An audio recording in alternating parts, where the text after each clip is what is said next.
السلام عليكم ورحمة الله وبركاته. بسم الله الرحمن الرحيم، والصلاة والسلام على أشرف المرسلين وآل كل والصحابة أجمعين، أما بعد. اللهم صل وسلم وبارك على رسولك وحبيبك سيدنا محمد وعلى آل سيدنا ومولانا محمد وعلى جميع الأنبياء والمرسلين والحمد لله رب العالمين. ഏറ്റവും ബഹുമാനം നിറഞ്ഞ ഉസ്താദുമാർ, രക്ഷിതാക്കൾ, വിദ്യാർത്ഥിനികൾ, സഹപ്രവർത്തകർ, അല്ലാഹു സുബ്ഹാനഹു വ തആല ഈ മഹത്തായ മജ്ലിസ്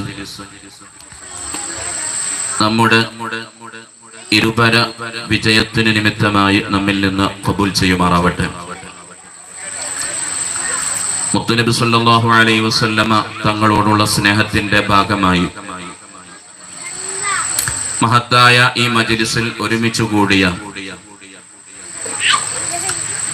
നിങ്ങളോട്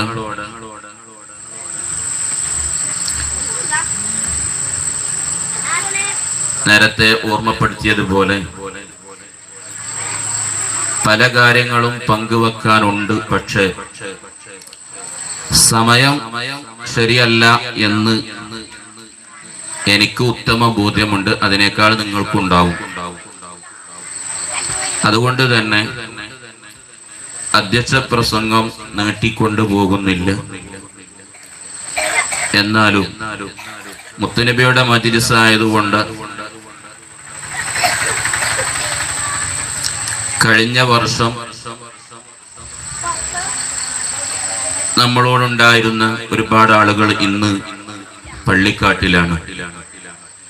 ഇനി അടുത്ത റബീഉൽ അവ്വൽ വരുമ്പോൾ ഇതുപോലെയുള്ള സംഗമത്തിൽ ആരൊക്കെയാണ് ഉണ്ടാകുക എന്ന് നമുക്കൊന്നും പറയാൻ സാധിക്കുകയില്ല.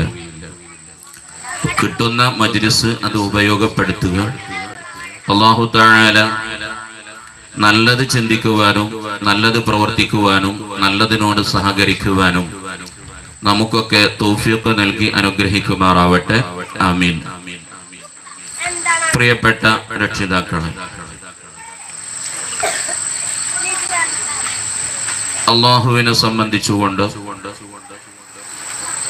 മുത്തുനബി സല്ലല്ലാഹു അലൈഹി വസല്ലമ തങ്ങളെ സംബന്ധിച്ചുകൊണ്ടും അള്ളാഹുവിന്റെ അടുക്കൽ സ്വീകാര്യമായ ഇസ്ലാം മതത്തെ സംബന്ധിച്ചുകൊണ്ടും മനുഷ്യനെ മനുഷ്യനാക്കി എടുക്കുന്ന വിദ്യാലയങ്ങൾ, മദ്രസ, പള്ളി ദർസ് സ്ഥാപനങ്ങൾ, ഇതിൽ ഏതിലെങ്കിലും ഒന്നിൽ നമ്മുടെ മക്കൾ പഠിച്ചുകൊണ്ടിരിക്കും. നമ്മുടെ ഈ സ്ഥാപനത്തിൽ അൽഹംദുലില്ലാഹ് 100ഓളം വരുന്ന വിദ്യാർത്ഥികൾ ഇപ്പോൾ പഠിച്ചുകൊണ്ടിരിക്കുന്നുണ്ട്. അൽഹംദുലില്ലാഹ്, വളരെ സന്തോഷം. ഓരോ വർഷത്തിലും നമ്മുടെ സ്ഥാപനവും നമ്മുടെ മക്കളും ഒക്കെ നല്ല ഉയർച്ചയിലെത്തുകയാണ്. ഇന്ന് നമ്മുടെ റാലിയിലും നമ്മുടെ മഹത്തായ മൗലിദ് സദസ്സിലൊക്കെ നമുക്ക് മൗലിദും പാട്ടുകളൊക്കെ പാടിത്തന്ന് നിങ്ങൾക്കെല്ലാവർക്കും അറിയാം.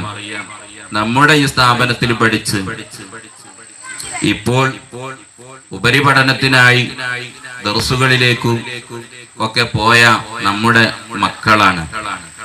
ഇതുപോലെയുള്ള മക്കളെ വാർത്തെടുക്കുവാനാണ് നമ്മൾ ഇതുപോലെയുള്ള സ്ഥാപനങ്ങൾ കെട്ടിപ്പടുത്തി ഉയർത്തി കൊണ്ടുവരുന്നത്.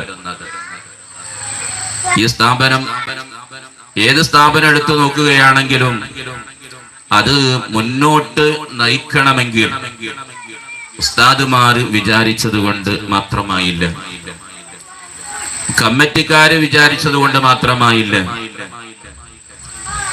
രക്ഷിതാക്കൾ വിചാരിച്ചത് കൊണ്ട് മാത്രമായില്ല, വിദ്യാർത്ഥികൾ വിചാരിച്ചത് കൊണ്ട് മാത്രമായില്ല. ഞാൻ രക്ഷിതാക്കളുടെ മീറ്റിംഗിൽ ഓർമ്മപ്പെടുത്തിയതുപോലെ ഒരു വാഹനം, ആ വാഹനം മുന്നോട്ട് ചലിക്കണമെങ്കിൽ അതിന്റെ എല്ലാ ടയറുകളും കൃത്യമായി ചലിച്ചെങ്കിലേ വാഹനത്തെ മുന്നോട്ടെടുക്കാൻ സാധിക്കുകയുള്ളൂ. അതിൽ ഏതെങ്കിലും ഒന്ന് പഞ്ചറായാൽ ആ വാഹനം തന്നെ പഞ്ചറായ അവസ്ഥയാണ്.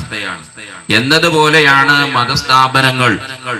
ആ സ്ഥാപനം മുന്നോട്ട് കൊണ്ടുപോകണമെങ്കിൽ നമ്മൾ ഈ പറയപ്പെട്ട 4 ഘടകങ്ങളും ഉസ്താദുമാരും മാനേജ്മെന്റും രക്ഷിതാക്കളും വിദ്യാർത്ഥികളും ഏതൊക്കെ പുരോഗതിക്ക് വേണ്ടിയിട്ട് ഏതൊക്കെ മാർഗങ്ങൾ സ്വീകരിച്ചുകൊണ്ട് പ്രവർത്തിക്കാൻ പറ്റും അതെല്ലാം പ്രവർത്തിച്ച് അതിനെല്ലാം പ്രോത്സാഹനം കൊടുത്തുകൊണ്ട് നമ്മൾ മുന്നോട്ട് പോകുമ്പോഴാണ് എല്ലാവർക്കും ആവേശമുണ്ടാവുകയുള്ളൂ. അതല്ലാതെ നമ്മൾ ഈച്ചയുടെ സ്വഭാവത്തിന്റെ ആളുകളാകരുത്. ഈച്ചയെ പറ്റി നമുക്കറിയാലോ, അല്ലാഹു തആലയുടെ ഒരു സൃഷ്ടിയാണ് ഈച്ച എന്നുള്ളത്. പക്ഷെ ഈച്ചയുടെ സ്വഭാവം എന്താണ്? ഈച്ചക്ക് സെന്റ് പുരട്ടിയ സ്ഥലത്ത് ഈച്ച ഇരിക്കണം നിങ്ങൾ ആരെങ്കിലും കണ്ടിട്ടുണ്ടോ? ഇല്ല.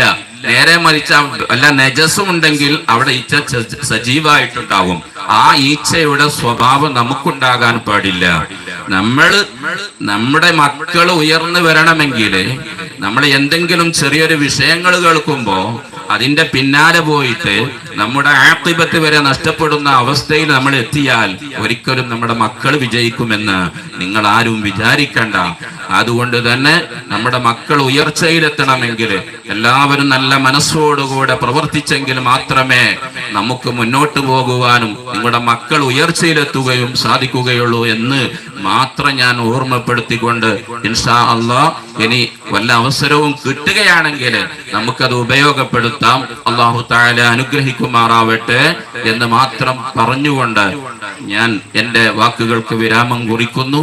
അല്ലാഹു തആല ഈ മഹത്തായ മജ്ലിസുമായി ആരൊക്കെ ഏതൊക്കെ രൂപത്തിൽ സഹകരിച്ചിട്ടുണ്ടോ നമ്മൾ ഇന്ന് ഇരിക്കുന്നത് ബഹുവന്ദരായ അബ്ദുൽ സഖാഫിയുടെ സ്ഥലത്താണ്. അദ്ദേഹത്തിന്റെ സ്ഥലത്ത് കുറെ കാലമായി നമ്മൾ ഇതുപോലെയുള്ള മജ്ലിസുകൾ ഒരുമിച്ച് കൂട്ടുന്നത്. അല്ലാഹു തആല അദ്ദേഹത്തിനൊക്കെ അർഹമായ പ്രതിഫലം നൽകട്ടെ. അദ്ദേഹത്തിൽ നിന്ന് മരണപ്പെട്ടു പോയ ഉപ്പയുടെ ഹദറത്തിലേക്കൊക്കെ ഇതിന്റെ സവാബ് എത്തിച്ചു കൊടുക്കുമാറാവട്ടെ. അദ്ദേഹത്തിൽ ജീവിച്ചിരിക്കുന്ന എല്ലാവർക്കും ഉമ്മ അടക്കമുള്ളവർക്ക് അല്ലാഹു തആല ആഫിയത്തുള്ള ദീർഘായുസ് നൽകി അനുഗ്രഹിക്കുമാറാവട്ടെ. അവരെ നമ്മയൊക്കെ മുത്തുനബിയുടെ ശഫാഅത്തിൽ ഉൾപ്പെടുത്തി മുത്തുനബി ഉദ്ഘാടനം ചെയ്യുന്ന സ്വർഗ്ഗത്തിൽ ഒരുമിക്കാൻ ഭാഗ്യം നൽകി അനുഗ്രഹിക്കുമാറാവട്ടെ. ആമീൻ എന്ന് പ്രാർത്ഥിച്ചുകൊണ്ട്